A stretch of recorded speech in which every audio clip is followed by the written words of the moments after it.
La Turquie renforce la réglementation AML sur les crypto-monnaies. Ce règlement, qui devrait entrer en vigueur le 25 février 2025, permet aux fournisseurs de services crypto du pays de mettre un terme aux transactions crypto dites risquées, lorsque les informations fournies par les utilisateurs sont insuffisantes. Ça a vraiment commencé à devenir compliqué de trader dans le monde sans avoir de pays où il y a une réglementation, et donc de déclarer tout ce qu'on a. Parce qu'en soi, ce qui change vraiment, c'est que le fait qu'avant, on pouvait, entre guillemets, garder ses USDT, et au bout d'un moment, quand on a un portefeuille suffisant, on se disait, ok, à ce moment-là, je peux, entre guillemets, déclarer, je peux les changer en euros, et donc du coup, à ce moment-là, on pouvait les... Normalement, tu devais quand même le faire avant, mais... Voilà, tu pouvais déclarer vraiment et récupérer ton argent à ce moment-là et payer tes impôts à ce moment-là. Maintenant, le truc, c'est que dès que tu vas faire de la plus-value, en fait, il faut le déclarer. Et donc, directement, hop, tu paieras des impôts sur ce que tu gagnes, même si c'est pas beaucoup. Bon, ici, on va voir qu'avec la réglementation turque, il y a quand même une limite minimum. En dessous, on t'embête pas, mais par contre, au-dessus de cette limite-là, par contre, il faut déclarer. La Turquie a introduit de nouvelles réglementations sur les crypto-monnaies durant la dernière semaine de 2024, inspirées par les développements réglementaires positifs dans les principales juridictions mondiales, y compris en Europe. Oui, forcément avec la loi MiCA.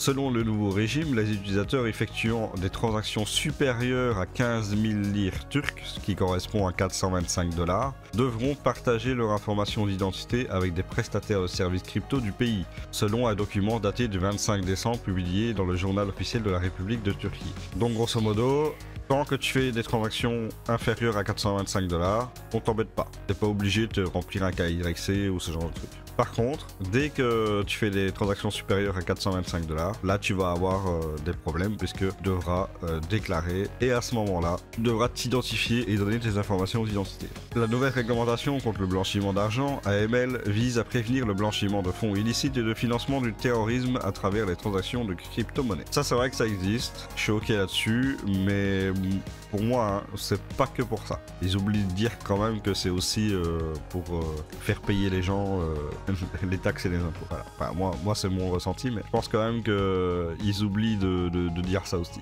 Les prestataires de services crypto ne sont pas tenus de collecter des informations pour les transferts d'actifs numériques en dessous du seuil de 425 $. Donc c'est ce que je disais tout à l'heure. Le nouveau projet de loi réglementaire de la Turquie intervient dans une période de fort intérêt pour la réglementation des crypto-monnaies. À une semaine de l'entrée en vigueur du premier cadre réglementaire complet sur les crypto-monnaies au monde, le règlement européen MiCA qui entrera en vigueur le 30 décembre. Ouais, d'ailleurs, je ferai peut-être une vidéo explicative sur MiCA et vraiment le règlement pur et dur dessus. Donc si ça vous intéresse, n'hésitez pas à le dire dans les commentaires. Les nouvelles réglementations turques entreront en vigueur le 25 février 2025. Après la mise en œuvre, les prestataires de services crypto devront également collecter des informations d'identité auprès des clients utilisant des adresses de portefeuille qui n'étaient pas enregistrées auprès d'eux auparavant. Ok, donc en fait, il faudra quand même que tu remplisses ton KYC. Donc tu devras quand même donner tes informations d'identité en fait si tu veux continuer à trader. Il te faut quand même chier même, même en dessous des 425 $. Si un prestataire ne parvient pas à recueillir les informations nécessaires auprès de l'expéditeur, le transfert crypto peut être catégorisé comme risqué, permettant au prestataire de considérer son arrêt selon le nouveau projet de loi. Qui stipule, je cite, « Dans le cas où les informations suffisantes ne peuvent être obtenues, les questions de non-exécution du transfert, de limitation des transactions effectuées avec l'institution financière concernée ou de résiliation de la relation d'affaires seront envisagées. » Donc en gros, tu as les trades en cours, si tu fais pas ton KYC, boum, on te coupe le trade, que tu sois positif ou négatif, on s'en fout. Et en gros, tu pourras plus trader, tu pourras plus faire ce que tu veux, donc ils te limiteront complètement, tu devras donner tes identités, point barre.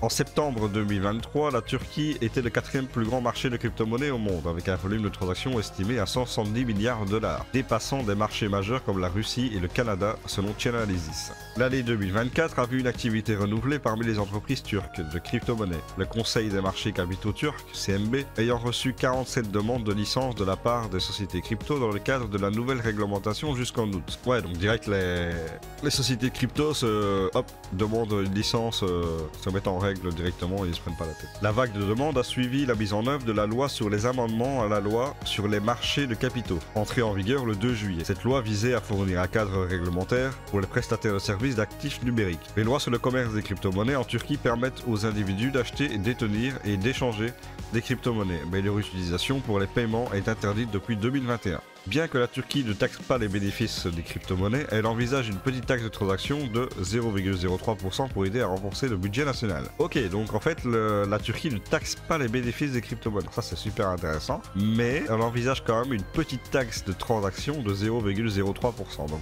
elle pourrait demander aux exchanges de dire, ok, c'est un petit peu, voilà, vous rajoutez 0,03% de frais de transaction et cette partie-là, c'est pour nous. Donc d'accord, ok. Bah pourquoi pas, mais c'est vrai que ça pourrait être une piste intéressante, hein, même pour en Europe. Hein. Imaginons que voilà, l'Europe arrête de te casser la tête pour tu payes tes impôts hein, sur les crypto-monnaies, tu vois, sur les bénéfices que tu fais avec ta crypto-monnaie. Mais par contre, ils rajoutent un certain pourcentage de frais de transaction, voilà, qui pourrait faire office d'impôt en fait. Moi je trouve l'idée super intéressante en fait. Surtout que ça pourrait faire venir du monde en Europe, donc je trouve ça super cool. Dommage que ça se passe qu'en Turquie et pas en Europe du coup. Ça aurait été vraiment chouette. Mais bon, voilà. Donc c'est tout pour l'article, on va passer maintenant à l'analyse du Bitcoin. Donc que fait le Bitcoin actuellement? Ben là il est en train de baisser depuis 1h du matin, depuis la nuit, il est en train de baisser. Il avait réintégré le canal comme on a vu avec un order block d'achat ici. Et donc là il est en train de repartir chercher cet order block et ce support. Support qui est assez solide hein, vu qu'on avait ici à cet endroit-là un rebond, on a eu un rebond là, un rebond ici et même un rebond là. Donc support assez solide, tant que ça tient pour moi il n'y a pas besoin de paniquer. Attention que ça pourrait descendre quand même, aller chercher les 0,5 ou le 0,618 de Fibonacci. Si vous voulez un tuto formation sur l'indicateur Fibonacci, il y en a un sur ma chaîne dans la playlist de Crypto Dragon formation. Donc pour l'instant, on va voir ce qu'il va faire. Donc pour le moment, tant que ça tient support, personnellement, tout va bien. Il n'y a pas de... Voilà, ça baisse, mais pour le moment, tant que ça tient les 92 000, je panique pas. Don't panique. Oula, je crois que j'ai un bug graphique parce que là... Bitcoin dominance à 0%. Oui. Petit bug là. Non, c'est un bug de TradingView ou Ah ouais, j'ai un total 3 qui part envoyé aussi. D'accord. Ouais, bah il y a un bug de TradingView là. Bah, du coup, c'est super embêtant. Je suis obligé de faire ça. Hop. Ouais, je sais pas ce qui s'est passé. En plus, même le canal de Kettler là, il est parti totalement en vrille. D'accord. Bon, il y a un petit souci de graphique là. Je sais pas pourquoi. Bon, soit on va faire avec pour l'instant. On verra bien si ça se règle un peu plus tard. Alors, du coup, la Bitcoin dominance, c'est bien. Nous avons le Bitcoin dominance qui récupère un petit peu. Il avait fait un pic à 59,97% et après, ça avait immédiatement baissé. Et là, ici, donc nous avons des order blocks de vente, donc des résistances ici, ici et ici. Donc, pour moi, je ne pense pas que ça va monter très fort, parce que je considère comme d'habitude que ça va toujours baisser pour laisser les altcoins pumper un petit peu. C'est comme ça que je vois les choses, en tout cas. Hop. Malgré qu'il est quand même sur un petit canal ascendant, comme on peut le voir ici. Donc là, il a atteint le bas du canal. Voilà, il remonte un petit peu, il va peut-être aller chercher le haut du canal, et puis il va redescendre. Et à un moment donné, ça va se casser la gueule. J'en suis convaincu là-dessus. Le Total 3, j'ai aussi un bug graphique. Attendez, c'est un bug graphique parce que qu'il aille à quasiment 3 trillions de dollars, paraît bizarre. Ouais. Donc c'est redescendu au-dessous des 1000 milliards de dollars, en sachant que nous avons eu une tentative de braille du canal ascendant. Ça a immédiatement rentré dedans et ça avait rebondi. On avait eu un order block d'achat ici, un support qui est ici, qui tient plutôt pas mal. Il avait tenu à cet endroit-là et il a réintégré ici, Là, il va essayer de se reposer dessus. Donc pour l'instant, voilà, hein, on va dire que ça latéralise un petit peu. Toi, ça baisse, ça monte, ça baisse, ça monte, ça fait un petit peu de yo-yo. Donc je pensais quand même que cette semaine-ci, il y aurait quand même eu une hausse assez importante, mais finalement, c'est plus une latérisation qu'autre chose. Donc pour moi, tant que ça descend pas en dessous des 850 milliards de dollars, pour le moment, il n'y a pas trop de panique à faire. Ça peut très bien retourner dans le bloc vert ici, hop, et repartir. Il n'y a pas de problème. Vite fait pour la macroéconomie, nous avons à 14h30 les inscriptions aux allocations de chômage américains. Il dit importance faible, mais ça reste quand même quelque chose d'assez important. Donc, bon, je pense pas que ça fasse bouger les prix énormément, mais quand même, c'est quand même important. C'est un indicateur qui permet de voir un petit peu comment se porte le marché de l'emploi. Donc voilà, quand même Voilà, c'est quand même important. L'alcool season, on est à 45, on continue de baisser petit à petit, donc clairement on est, on se rapproche petit à petit du Bitcoin season. c'est pas ultra top, mais bon, on est, on va dire, légèrement en dessous des 50. On était remonté, hein, on avait descendu à 46, on était remonté à 53. Là, on redescend à 45.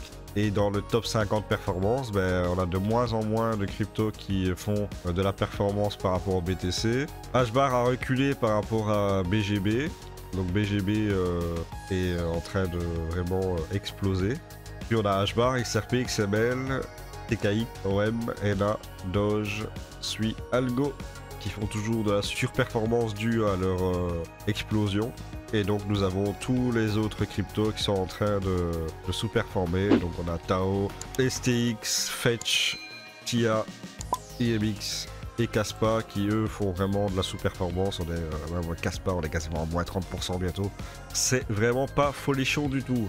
Et dans les tokenomiques, dans les émissions de tokens, nous avons IMX dans 15h45 qui va émettre pour 33 millions de dollars de tokens, ce qui représente 1,45% de la circulation supply, donc c'est quand même assez important. Donc prudence sur IMX dans les 24 prochaines heures. Voilà, merci à vous d'avoir regardé cette vidéo. N'hésitez pas à commenter, liker, rejoindre mon Telegram, vous abonner et on se retrouve pour une prochaine vidéo. Ciao!